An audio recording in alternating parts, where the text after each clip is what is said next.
A graça e a paz, irmãos.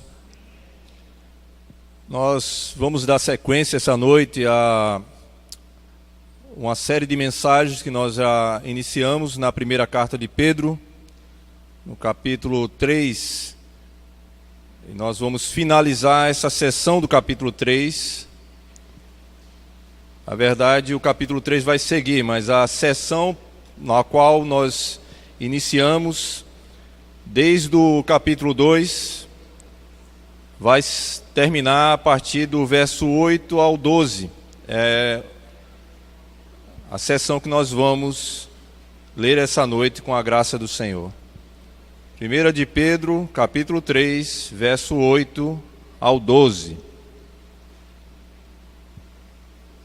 Nós estamos tratando de um tema que foi o início dessa leitura da carta de 1 de Pedro, onde nós trabalhamos a genuína casa espiritual de Deus.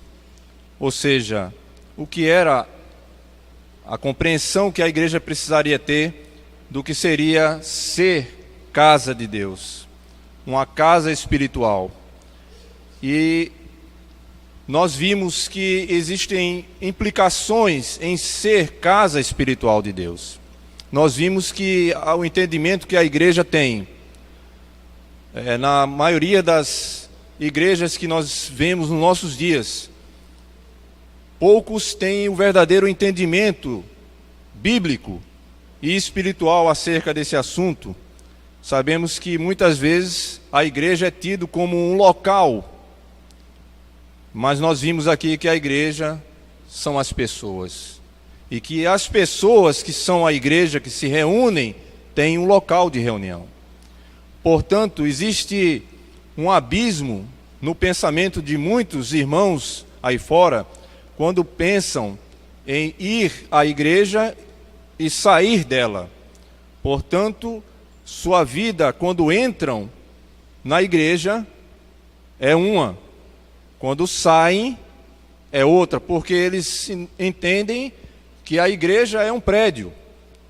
Mas quando eles têm um entendimento de que eles, juntamente com os outros irmãos, fazem a igreja do Senhor, o seu corpo, quando eles deixam da reunião e saem para suas casas, para onde quer que vão, são representantes do Senhor. Isso faz toda a diferença, irmãos, na sociedade que nós vivemos. O apóstolo Pedro, ele diz nessa carta, na primeira carta, a partir do capítulo 2, existe um versículo-chave para nós entendermos quem nós somos. Eu vou fazer lembrança disso hoje à noite, porque a nossa memória é muito fraca. Muitas vezes nós esquecemos. E a importância desse versículo-chave, ele abre as portas para todas as coisas que Pedro coloca em sequência a partir do capítulo 2, que nós vamos finalizar a partir do versículo 8 ao 12. Portanto, nós vamos ler do versículo 8 ao 12, e aí nós vamos dar sequência ao final dessa sessão, para a glória de Deus. Se todos abriram, vamos ler então, a partir do verso 8. 1 de Pedro 3, verso 8 ao 12. Finalmente, sede todos de igual ânimo, compadecidos, fraternalmente amigos, misericordiosos, humildes, não pagando mal por mal, ou injúria por injúria. Antes, pelo contrário, bendizendo, pois para isto mesmo fostes chamados, a fim de receberdes bênção por herança. Pois quem quer amar a vida e ver dias felizes, refreie a língua do mal e evite que os seus lábios falem dolosamente. Aparte-se do mal, pratique o que é bom, busque a paz e empenhe-se por alcançá-la. Porque os olhos do Senhor repousam sobre os justos e os seus ouvidos estão abertos às suas súplicas. mas o rosto do Senhor está contra aqueles que praticam males. Amém. Vamos pedir ao Espírito Santo, após a leitura dessa palavra, da sua palavra, que Ele trate com nossas vidas essa noite e que possamos sair aqui edificados para a glória de seu nome. Pai, a tua palavra foi aberta nesse momento. A tua voz ecoa para nossos ouvidos essa noite, Senhor. Tua voz se faz aqui presente quando lemos as tuas sagradas Escrituras. Que o teu Santo Espírito nos ajude, Senhor, na transmissão da tua palavra. Que o teu Santo Espírito ajude meus irmãos que estão aqui essa noite e aqueles que ainda não te conhecem intimamente e não receberam o perdão dos seus pecados, a que eles possam, Senhor, se arrependerem e que as suas vidas possam ser alcançadas pela tua graça. Que o teu Santo Espírito os convença do pecado, da justiça e do juízo que há de vir sobre toda essa terra para aqueles que ainda não te conhecem, sabendo que aqui é a tua casa, a casa celestial, porque a tua igreja se reúne nesse lugar, e a tua palavra é a tua voz que fala aos nossos corações. Ó Senhor, aviva nossas vidas e trata conosco, Senhor, para que possamos crescer e amadurecer na graça e no conhecimento do nosso Senhor e Salvador Jesus Cristo. A Ele a glória, tanto agora como no dia eterno. Amém. Bendito seja o Senhor. Irmãos, o que está acontecendo aqui nesse versículo 8 ao 12? Como eu havia dito, existe um versículo-chave para nós entendermos essa sequência. Nós estamos finalizando ela hoje. Porém, o início dela começa aqui no capítulo 2, se vocês observarem aí na Bíblia de vocês. Sobre o capítulo 2 existe um tema na minha Bíblia. E o tema é: os crentes são o quê?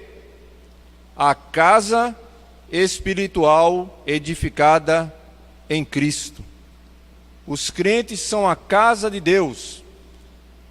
As pessoas que já entregaram sua vida para Cristo, ao qual Cristo faz parte da sua vida, passaram a ser a casa espiritual, a morada do Espírito Santo. Isso é algo que é deixado de lado, muitas vezes, na compreensão de muitos, porque a ideia que nós temos de Jesus Cristo, muitas vezes, é que Deus enviou o seu Filho e Ele amou o mundo de tal maneira que deu o seu único Filho, para que todo aquele que nele crê não pereça, mas tenha a vida eterna. E ponto. Jesus morre pelos pecados daqueles que irão crer no seu sacrifício. Amém. E daí? E depois disso?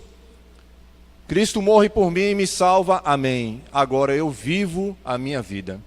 E espero Jesus voltar e me levar para o céu. É isso que é a vida cristã? É isso que o Senhor Jesus espera de nós como igreja? Parem para refletir, irmãos, se é isso. Porque muitas vezes nós professamos, digo nós generalizando, muitas vezes professamos que Jesus Cristo é o Salvador. Jesus Cristo me salvou. Mas o apóstolo Paulo é interessante, que ele nas suas cartas, e muitas vezes ele fala, nosso Salvador, nosso Senhor e Salvador Jesus Cristo. A parte do Senhor é muitas vezes esquecida no meio da igreja. Nós só ressaltamos a obra salvífica de Cristo, que de fato é a coisa mais importante, porque quando Cristo diz em João 15, sem mim nada podeis fazer. Só que há algo, irmãos, que o nosso Senhor espera de nós como igreja. E o apóstolo Pedro aqui nessa carta, no capítulo 2, sobre a casa espiritual que somos nós, templo do Espírito Santo, ele fala aqui no versículo 5, que eu falei, que é o versículo chave, que vai nortear tudo que vem após isso, onde ele escreveu. Veja o que diz aí o versículo 5. Também vós mesmos, como pedras que vivem, sois edificados casa espiritual para serdes o quê? Vocês estão lendo? Estão acompanhando? Casa espiritual, para serdes o quê? Sacerdócio santo. É essa a compreensão que eu gostaria que vocês parassem para meditar essa noite. O que faziam os sacerdotes na antiga aliança? Serviam a Deus.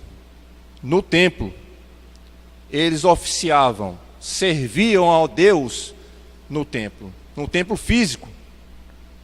Na nova aliança, através de Cristo Jesus, morrendo na cruz pelos nossos pecados, Ele foi tudo. Ele foi o próprio tabernáculo, ou seja, quando em João vai falar sobre que Deus, Jesus, ele quando veio, ele habitou entre nós, e o Verbo se fez carne, e habitou entre nós, e vimos a sua glória como a do unigênito do Pai, do Filho único do Pai. A ideia de quando ele diz habitou, é de pôs sua tenda entre nós. Ele pôs o seu tabernáculo, ele mesmo é o próprio tabernáculo de Deus. E sendo o tabernáculo de Deus, é o local onde Deus habita. Ele é a própria habitação de Deus na terra. Ele é o Emanuel, o Deus conosco. E Deus veio habitar entre nós.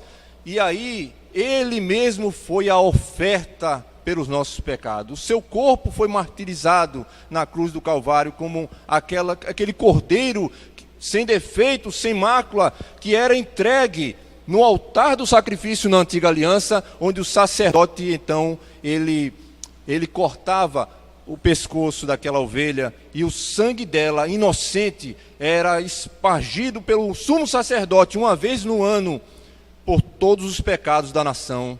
E Deus aceitava aquele sacrifício como um holocausto que queimava por completo. Jesus entregou totalmente a sua vida, derramando seu sangue por nós na cruz do Calvário. Ele foi o tabernáculo, ele foi a oferta, e ele mesmo o sacerdote e sumo sacerdote, porque como sumo sacerdote, até hoje ele intercede por nós. Intercede porque ele nos conhece e sabe que nós somos fracos, que nós muitas vezes fraquejamos. Nós temos um sumo sacerdote que se compadece das nossas fraquezas. Porém, irmãos, nós precisamos entender que isto é uma realidade objetiva de Cristo. E existe a outra realidade subjetiva, individual de cada um de nós, após recebermos a missão que foi dada a Jesus de morrer por nós. Não podemos ficar apenas com o que Cristo fez, porque para a salvação nós não podemos fazer nada. Nós estávamos mortos em nossos delitos e pecados. Sem Cristo não podemos sair das trevas, porque Ele nos transportou do império de trevas para a sua maravilhosa luz. Veja que ele, na verdade, nós estávamos sobre uma opressão, sobre um domínio das trevas. Mas quando nós saímos desse domínio, fomos para outro domínio. Precisa entender isso. Nós saímos de um governo de trevas para um reino de luz. Quando há essa transferência, nós precisamos agora servir a este rei, servir ao Senhor. E aí, quando nós vamos entender que aqui, como casa espiritual, o Senhor nos transformou em sacerdotes santos, separados, consagrados para o Senhor. Portanto, quem entregou a vida para Cristo não pode mais viver para si mesmo. Os sacerdotes da antiga aliança, eles eram separados para o ofício do templo. Eles não se embaraçavam mais com nada nessa vida. A ideia que ele está falando é que agora aqueles que receberam a salvação precisam agora ser grato ao Senhor na liberdade que nos foi dado do poder das trevas para servi-lo adequadamente, como sacerdotes santos dedicados ao Senhor. Então no capítulo 2, o versículo 5, na casa espiritual há sacerdócio santo. Qual é o objetivo desses sacerdotes? Veja na sequência do versículo 5. A fim de oferecerdes sacrifícios espirituais agradáveis a Deus, por intermédio de Cristo Jesus, ou de Jesus Cristo. Oferecer sacrifícios espirituais agradáveis a Deus. A minha pergunta nesta noite é: se nós somos casa espiritual, veja, você é casa espiritual no momento que você crê no Senhor verdadeiramente, o Espírito Santo vem habitar na sua vida. E ele vai te impulsionar a você servir ao Senhor de forma agradável a Ele. Como nós podemos servir ao Senhor de forma agradável a Ele? Como é que o Pai vai se agradar de mim nesta terra, até que eu parta dela ou que o Senhor volte? Como é o meu procedimento no meio da sociedade em que eu vivo? É o que Pedro vai nos mostrar aqui, porque nesse versículo 5, então, ele vai dar o norte para todas as coisas que vêm então em sequência. Nós lemos o capítulo 3, verso 8 ao 12. Percebam uma coisa, irmãos. O que é que diz o versículo 8? Finalmente. Por que Pedro diz finalmente nesse versículo 8? Concluindo, finalizando, Pedro está finalizando toda uma sequência que ele vem anteriormente falando.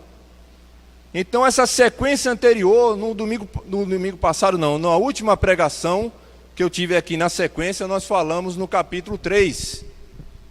E o capítulo 3, no verso 1 ao 7, fala que a primeira esfera de serviço como sacerdócio santo está na nossa casa. Nós trabalhamos no mês de maio temas relacionados à família. Quem estava aqui pôde ver que todos os que pregaram nos domingos falaram sobre a família. Portanto, o papel nosso como sacerdotes, ou um sacerdócio que envolve também as mulheres no sentido de serviço ao Senhor, homens e mulheres, têm os seus papéis distintos. E nós vemos que toda essa questão começa na nossa casa. Há uns anos atrás, muitos anos atrás, se tinha uma matéria na escola chamada Moral e Cívica. Os antigos vão lembrar disso. Moral e Cívica era algo que era... Isso denuncia a gente, né? Pois é, eu fiz 51 anos hoje, e eu estudei essa matéria. E isso era estudado na escola para que as pessoas soubessem como lidar com a sociedade.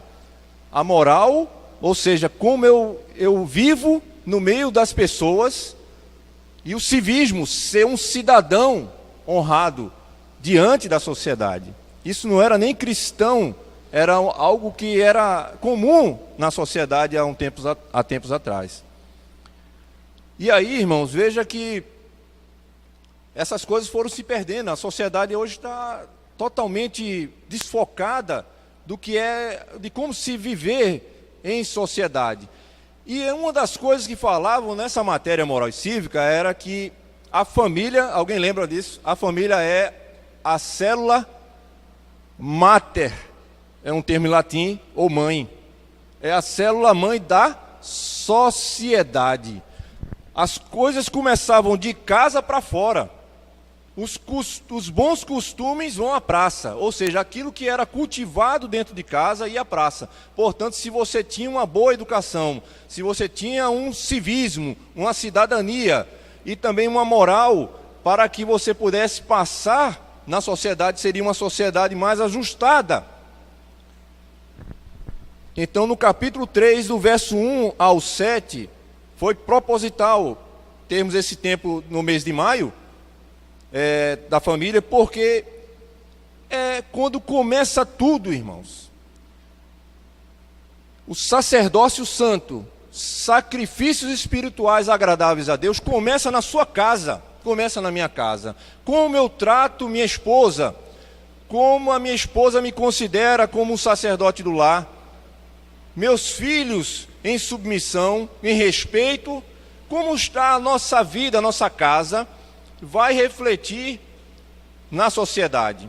Então, a partir disso, disso que nós tratamos, nós vimos isso aqui, quem esteve aqui viu, nós vemos que na sequência inversa, ou seja, não avançando, mas retrocedendo aqui do capítulo 3, vemos subtítulos que vão entender que a partir do nosso lar, nós vamos ver que esse sacerdócio santo, agradável a Deus, tem que sair da nossa casa para fora.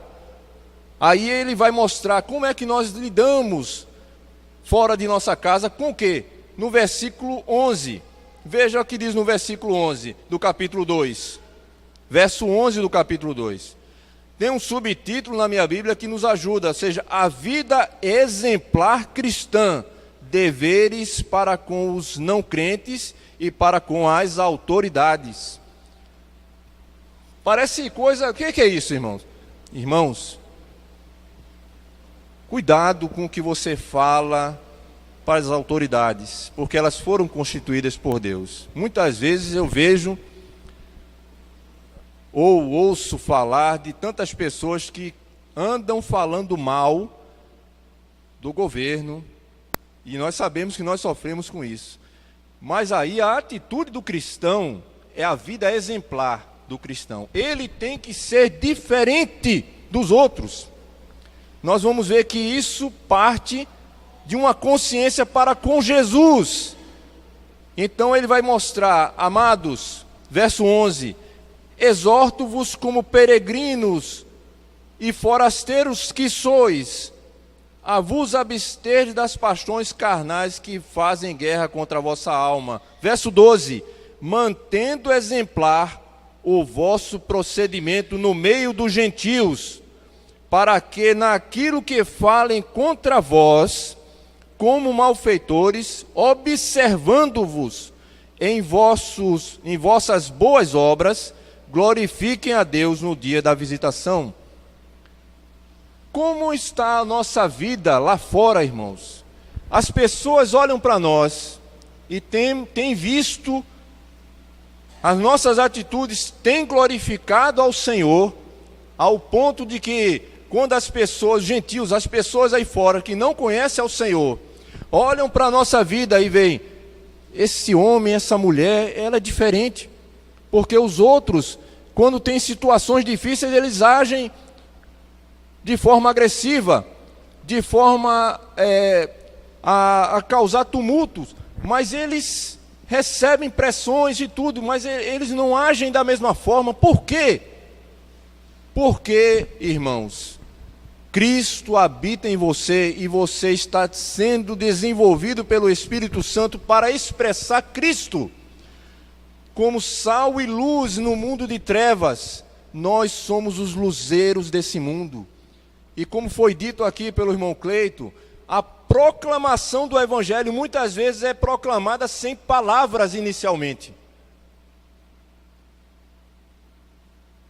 Pelas boas obras, pelas atitudes que são observadas na nossa vida, no nosso cotidiano. Aqui é exatamente uma das questões que flui a partir do lar, da casa. E ele mostra aqui, irmãos, no versículo 13 do capítulo 2, sujeitai-vos a toda a instituição humana por causa do Senhor, quer seja rei como soberano. Verso 14, quer as autoridades como enviadas por ele, tanto para castigo dos malfeitores, como para louvor dos que praticam o bem. Por causa do Senhor, irmãos. Nós devemos orar pelas instituições, pelas autoridades, porque foi o Senhor que permitiu que elas estivessem lá, mesmo que elas estejam sendo ruins para com o seu povo, Porque nós não somos aqui peregrinos nessa terra, nós estamos de passagem. A nossa pátria não é o Brasil em si, é a pátria celestial, de onde o Senhor Jesus voltará para buscar a sua igreja. Nós somos passageiros nessa terra. Enquanto a nossa passagem estiver aqui, nós devemos glorificar o Senhor onde quer que nós passemos. Que o bom perfume de Cristo exale através da nossa vida, através dos atos de justiça, que são dignos daqueles que receberam o Espírito Santo de Deus. Eu não estou falando de um legalismo aqui, irmãos, eu estou falando de consciência para com Deus.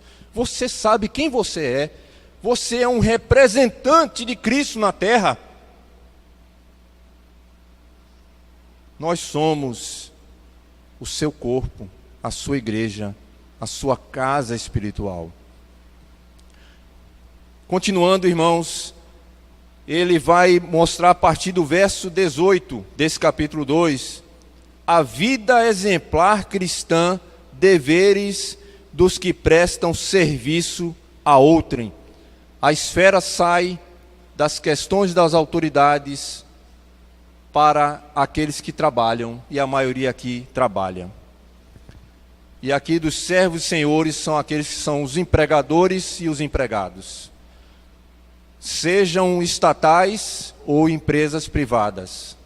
Como é a nossa atitude diante do Senhor, que a quem nós vamos prestar contas, a nossa atitude em relação ao Senhor, nessas esferas, de ser servo, ou seja, de ser patrão e de ser empregado. Como patrão, nós oprimimos o empregado, nós usurpamos o seu direito. Como empregado, nós, ao contrário disso, nós subtraímos, nós queremos enganar, queremos passar a perna, queremos colocar na justiça por algo que não nos é direito. O Senhor tem olhado para nossas atitudes, irmãos, tem observado cada atitude de nós e nós prestaremos conta disso. Nós vamos ver que Pedro está querendo chegar nessa questão. E aí, a última seção está aqui no versículo 8.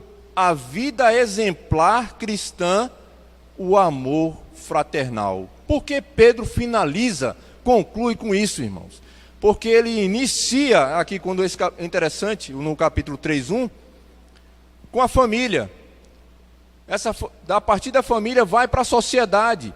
Mas uma das coisas mais difíceis de nós cultivarmos a vida de Cristo é entre os irmãos, irmão. Aqui ele diz, a vida exemplar cristã, ou seja, a vida de Cristo como exemplo para nós, entre os irmãos, o amor fraternal entre os irmãos da igreja. Oh, irmãos, quão bom e quão maravilhoso é viverem unidos os irmãos. Nós temos aqui pessoas diversas, com diversos pensamentos diferentes um do outro. Nós temos estilos de vida. Nós temos situações diferentes uns dos outros, como nós crescemos, como nós fomos educados, culturalmente falando também. Mas há uma coisa que nos une. Cristo Jesus é que nos uniu com seu sangue derramado na cruz. Portanto, aqui ele diz que o amor fraternal não tem a ver com a diferença que nós temos um do outro no pensamento. Ao contrário, se você observar o versículo 8, o que diz o versículo 8 do capítulo 3? Finalmente, sede todos de igual ânimo, compadecidos, fraternalmente amigos, misericordiosos, humildes.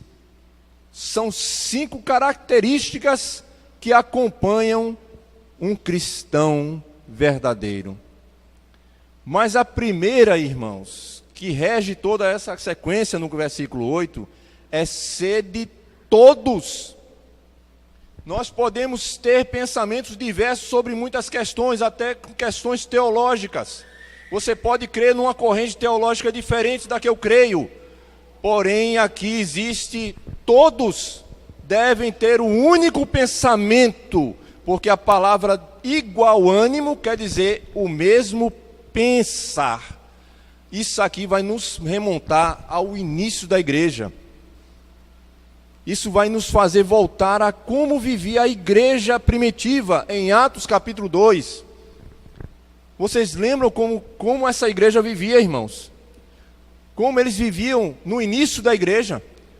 Segure aí, volte e abra em Atos 42, Atos 2.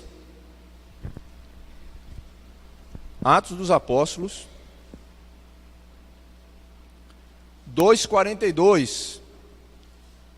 Só para lembrar para vocês como viviam os irmãos.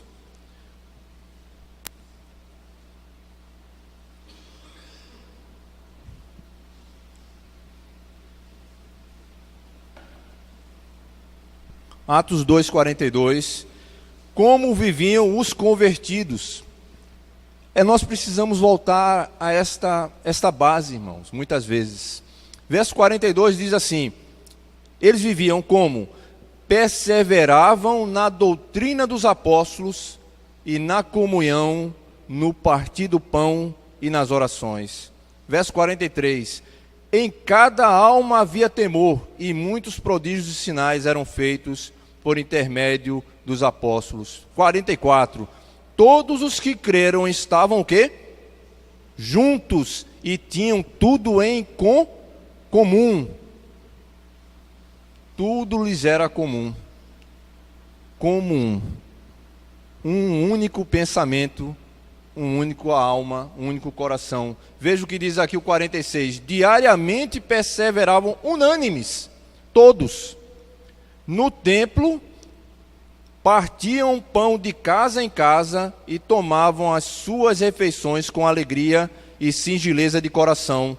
47. Louvando a Deus e contando com a simpatia de todo o povo. Enquanto isso, acrescentava-lhes o Senhor dia a dia os que iam sendo salvos. Como é que acontecia isso? As pessoas naquela sociedade viam como eles viviam, unidos com um único pensamento, tudo lhes eram comuns. Eles viviam tendo a palavra, tendo as orações e a comunhão entre os irmãos. Todos tinham um interesse que cada um crescesse e ninguém tinha falta de nada, porque a vida deles era para o Senhor e para os irmãos. Essa é a base da vida cristã. Como viviam os irmãos e como nós vivemos hoje, irmãos. A maioria da igreja vive de uma forma a não expressar isso entre os irmãos, mas vive buscando algo que Cristo pode fazer por eles. O que é que Jesus pode fazer por mim essa noite? Mas a pergunta é: o que eu posso fazer pelo meu irmão esta noite para agradar ao Senhor? Porque este irmão que está precisando da minha ajuda, não só financeira, mas um apoio para estar ao lado, para dar uma palavra de ânimo, de coragem. Muitas vezes nós somos omissos nesse ponto, irmãos, porque nós só queremos o que o Senhor pode fazer por nós, mas o Senhor espera que nós façamos para a glória de seu nome. Portanto, irmãos, voltando aqui, se você deixou marcado aí no versículo 8 do capítulo 3, igual ânimo é igual pensamento, a mesma forma de pensar.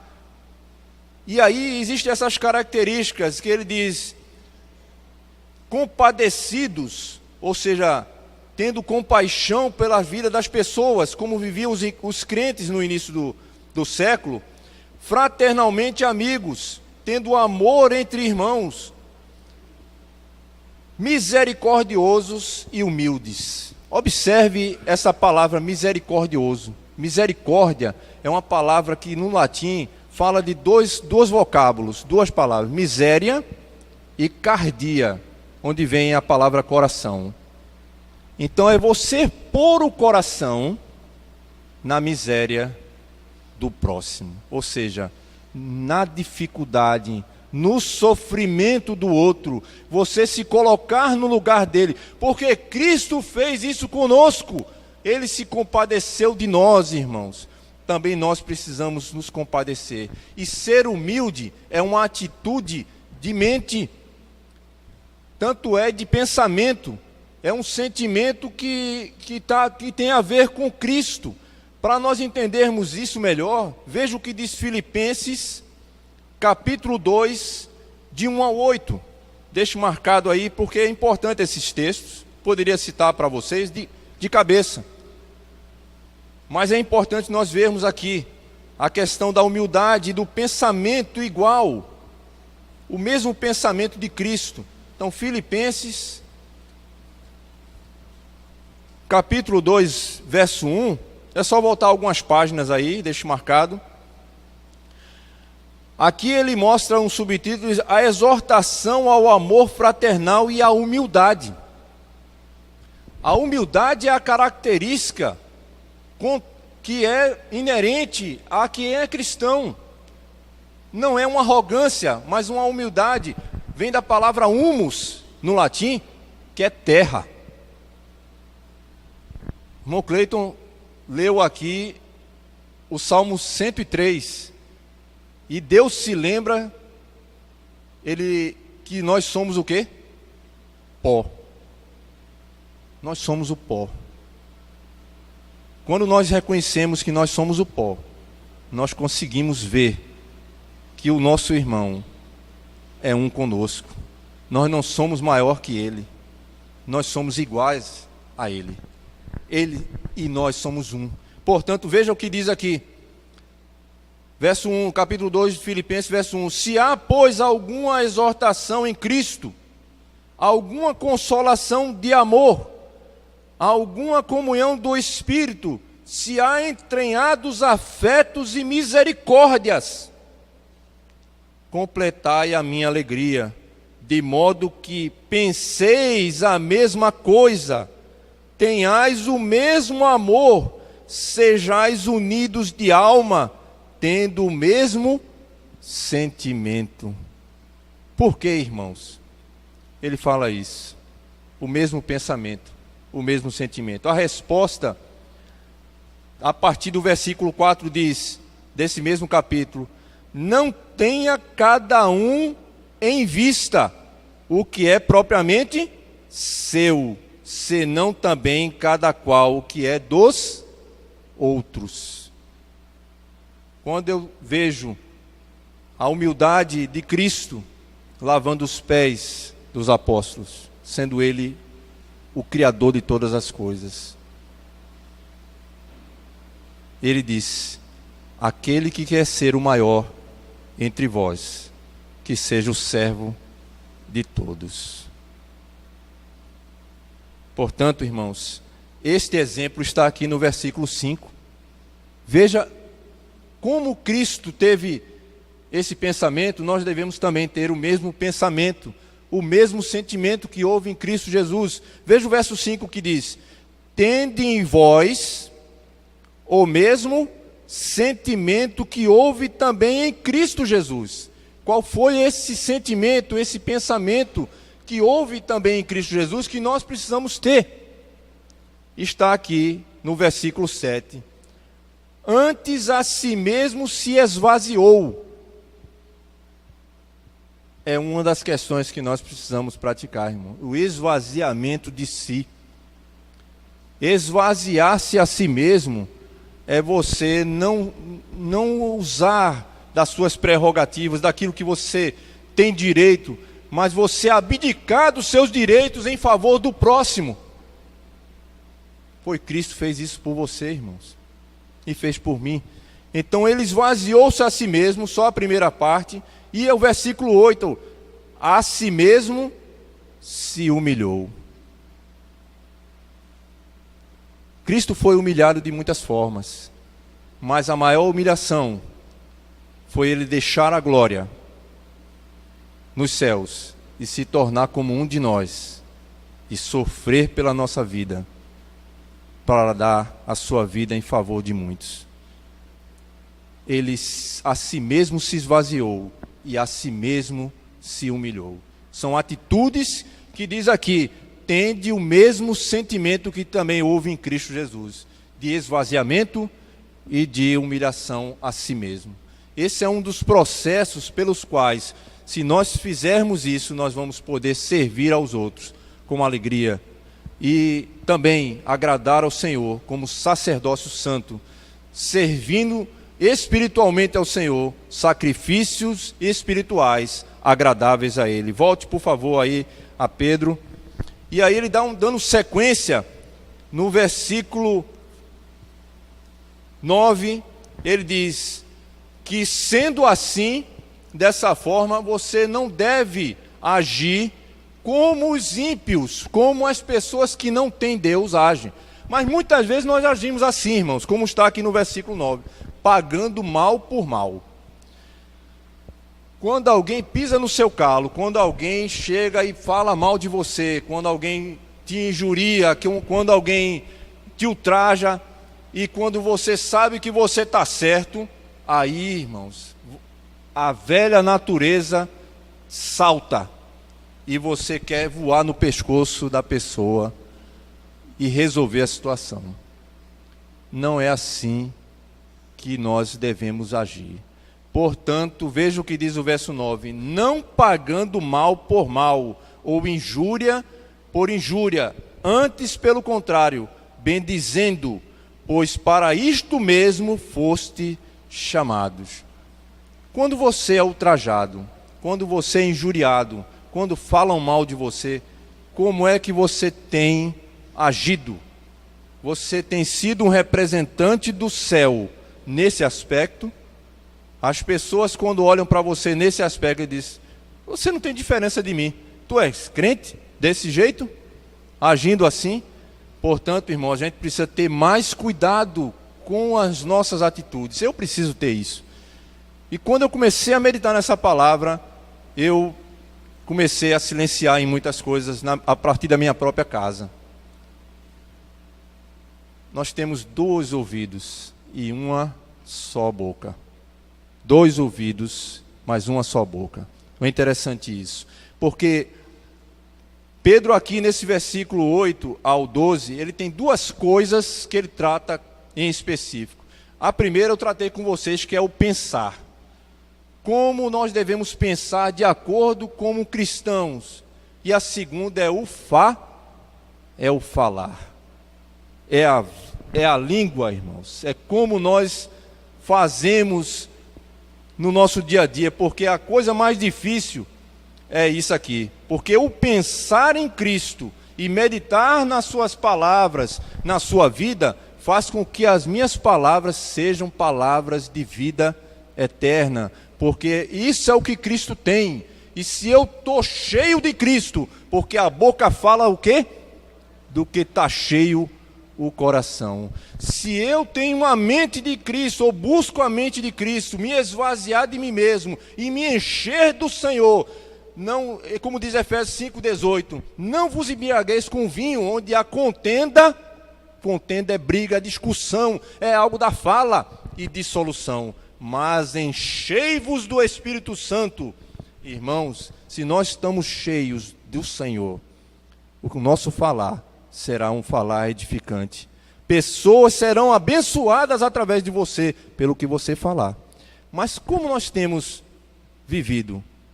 Como tem sido a nossa fala diária, no nosso dia a dia, em casa e fora dela? Então aqui ele vai mostrar que não pagando mal por mal, injúria por injúria. Ou seja, se maltratou, eu vou maltratar. Se falou mal, eu vou falar mal.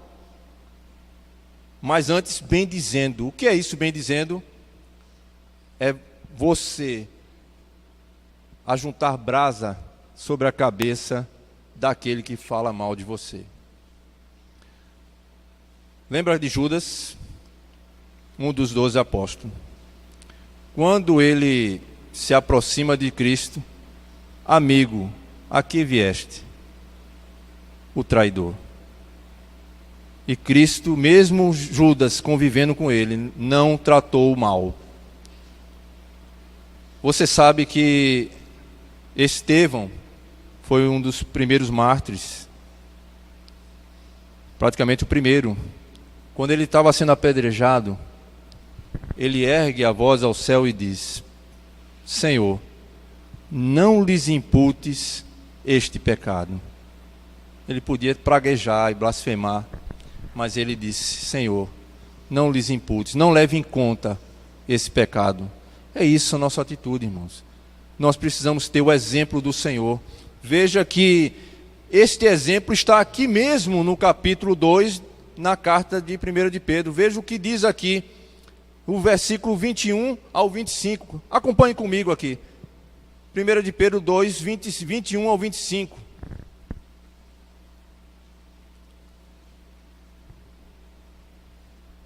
Portanto, para isto mesmo fostes chamados, pois que também quem? Cristo sofreu em vosso lugar, deixando o que, irmãos? Deixando-vos exemplo para seguirdes os seus passos, o qual não cometeu pecado, nem dolo algum se achou em sua boca, ou dolo, nem dolo algum achou em sua boca, pois ele, quando ultrajado, não revidava com ultraje, quando maltratado, não fazia ameaças, mas entregava-se àquele que julga retamente, carregando ele mesmo em seu corpo sobre o madeiro os nossos pecados, para que nós, mortos para os pecados, vivamos a justiça. Agora, porém, vos convertestes ao pastor e bispo da vossa alma. Jesus nos deixou o exemplo. Quando maltratado, não revidava. Quando ultrajado, não revidava. Nós temos feito isso. Nós temos seguido os seus passos. Você sabe uma das canções que nós cantamos no início, talvez você tenha esquecido. Mas uma que o pastor Adriano cantou é: seguirei ao meu bom mestre, seguirei ao meu bom mestre. Onde quer que me mandar, irei. Percebam uma coisa aqui, irmãos. No versículo 24, carregando ele mesmo em seu corpo o madeiro ou a cruz. Essa primeira questão objetiva, que Cristo morre, só ele poderia morrer por nós, levar a cruz, levar o madeiro. Aí veja, na sequência disso diz: os nossos pecados, para que nós, veja o para quê. Ele morre para quê?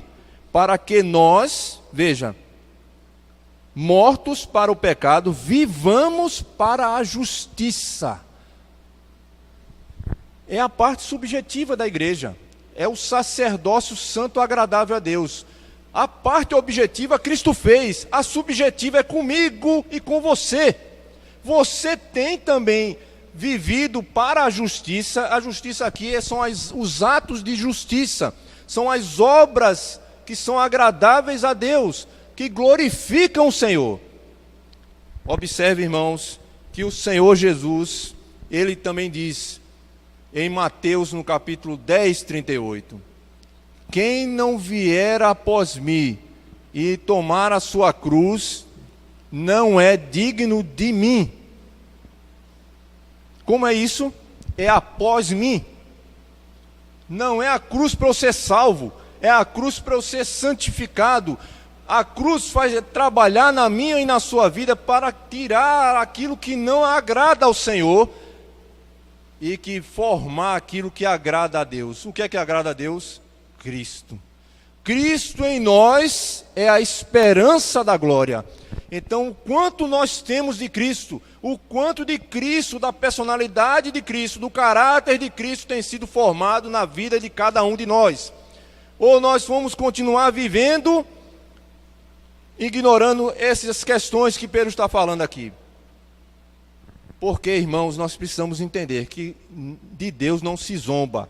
Aquilo que o homem plantar, isso também ele vai colher. Ele vai colher. Com o que é que nós temos semeado na nossa vida?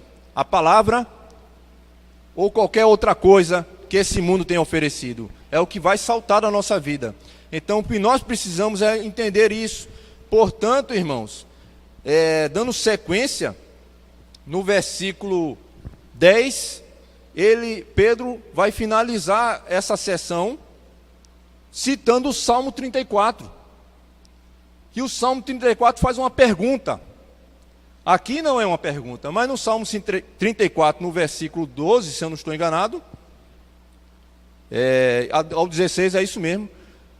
Salmo 34, ele vai citar, esse aqui é um salmo, pois, quando ele diz aqui no verso 10, pois, esse pois ele vai mostrar o que foi dito na antiga aliança, no salmo. O Salmo 34 vai mostrar uma pergunta, que é exatamente o que está aqui no versículo 10. Quem quer amar a vida e ver dias felizes? Isso era uma pergunta que está lá no Salmo 34. Aqui não está como pergunta, aqui está como afirmação, mas no Salmo 34 ele está fazendo uma pergunta. Quem é que quer ver dias felizes e amar a sua vida? A ideia daqui, amar a vida, é ter uma longevidade nessa terra. Ter uma vida longa nessa terra. Mas para que uma vida longa nessa terra, se não é uma vida longa para glorificar o Senhor? Se não é para a glória do Senhor, que vida é essa que nós temos vivido? Você quer amar a vida? Você quer ter uma vida longa e dias felizes? Qual é a receita, irmãos? A receita está aqui. Refreie a língua do mal e evite que seus lábios falem dolosamente. Aqui nós temos duas questões positivas e negativas. Em Tiago, no capítulo 3, tem uma menção completa falando sobre a língua, irmãos. E eu vou só citar para vocês aqui, não precisa vocês abrirem. Escutem apenas o que é a língua, o poder da língua. O que ela é tão destrutiva quanto ela é abençoadora. Muitas vezes nós usamos mais para destruição do que para a construção, para a edificação. Veja o que diz o capítulo 3, só ouçam, de Tiago. A partir do verso 2 diz assim: porque todos tropeçamos em muitas coisas. Se alguém não tropeça no falar, é perfeito varão, capaz de refrear também todo o corpo. Verso 5. Assim também a língua, pequeno órgão, se gaba de grandes coisas. Vede como uma fagulha põe em brasas tão grande selva. Ora, a língua é fogo, é mundo de iniquidade. A língua está situada entre os membros do nosso corpo e contamina o corpo inteiro, e não só põe em chamas toda a carreira da existência humana, como também é posta ela mesma em chamas pelo inferno. Verso 8. A língua, porém, nenhum dos homens é capaz de domar. É mal incontido, carregado de veneno mortífero. Com ela bendizemos ao Senhor e Pai, também com ela amaldiçoamos os homens feitos à semelhança de Deus. De uma só boca procede bênção e maldição. Meus irmãos, não é conveniente que estas coisas sejam assim. Acaso pode a fonte jorrar do mesmo lugar o que é doce e o que é amargo? Acaso, meus irmãos, pode a figueira produzir azeitonas ou a videira figos? Tampouco fonte de água salgada pode dar água doce. Está vendo aí, irmãos? A língua é mortífera, de veneno mortífero, carregada de veneno mortífero e inflamada pelo inferno quando nós deixamos que ela seja usada para o mal. Mas ela é bênção quando você retém o poder dela, porque nós que recebemos o Espírito Santo, Ele é que nos faz controlar a nossa língua, o que nós falamos. Então, se você voltar aqui, você vai ver que em Efésios, no capítulo 4, também só você não precisa abrir. Eu vou só citar para vocês aqui. Efésios 4, 8, que diz assim: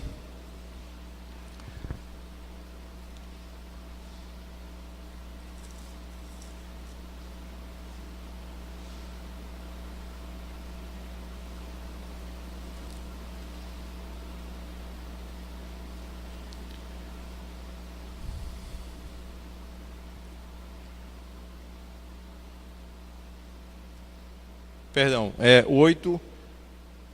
8:29. Aliás, 4:29. Efésios 4:29. Não precisa abrir. Não saia da vossa boca nenhuma palavra torpe, e sim unicamente a que for boa para edificação, conforme a necessidade, e assim transmita a graça aos ouvintes. E não entristeçais o Espírito de Deus, no qual fostes selados para o dia da redenção. Verso 31, longe de vós toda amargura e cólera e ira e gritaria e blasfêmia, e bem assim toda malícia. Antes, sede uns para com os outros, benignos, compassivos, perdoando uns aos outros, como também Deus em Cristo vos perdoou. Esse é o positivo da questão da língua. Não saia de vossa boca nenhuma palavra torpe, unicamente a que for boa para edificação. Nós temos sido bênção para aqueles que estão ao nosso lado, que têm nos ouvido, ou nós estamos emprestando a nossa língua ao inferno. Porque veja que, se nós estivermos fazendo isso, nós estamos fazendo um desserviço ao Senhor. Ao invés de estarmos servindo ao Senhor, nós estamos destruindo a unidade que Cristo conquistou na cruz. E ao contrário disso, nós fomos chamados para isso mesmo, para preservar essa unidade com um amor fraternal entre os irmãos. E para finalizar, irmãos, ele diz aqui então, no verso 11 e 12: aparte-se do mal, pratique o que é bom, busque a paz e empenhe-se por alcançá-la, porque os olhos do Senhor repousam sobre os justos e os seus ouvidos estão abertos às suas súplicas, mas o rosto do Senhor está contra aqueles que praticam males. O último texto aqui, eu gostaria que vocês então abrissem para nós sintetizarmos tudo isso aqui. Tudo que está aqui está em Romanos capítulo 12, 18 ao 21, e então nós encerraremos. Romanos 12, 18 ao 21. Gostaria que vocês acompanhassem. Veja que nesse último versículo, nesse penúltimo versículo, no versículo 11, ele diz: busque a paz e empenhe-se em alcançá-la. E aqui no versículo 18, capítulo 12, 18: se possível, quanto depender de vós, tende paz com todos os homens. Não vos vingueis a vós mesmos, amados, mas dai lugar à ira, porque está escrito: a mim me pertence a vingança, eu que retribuirei, diz o Senhor. Pelo contrário, se o teu inimigo tiver fome, dá-lhe de comer. Se tiver sede, dá-lhe de beber, porque fazendo isto, amontoarás brasas vivas sobre a sua cabeça. Não te deixes vencer do mal, mas vence o mal com o bem. Que Deus então nos ajude a viver para o bem, para fazer aquilo que agrade ao Senhor, e que Ele se sinta satisfeito conosco, como sua igreja, que somos representantes do Senhor aqui na terra, para glorificar o seu nome. Amém.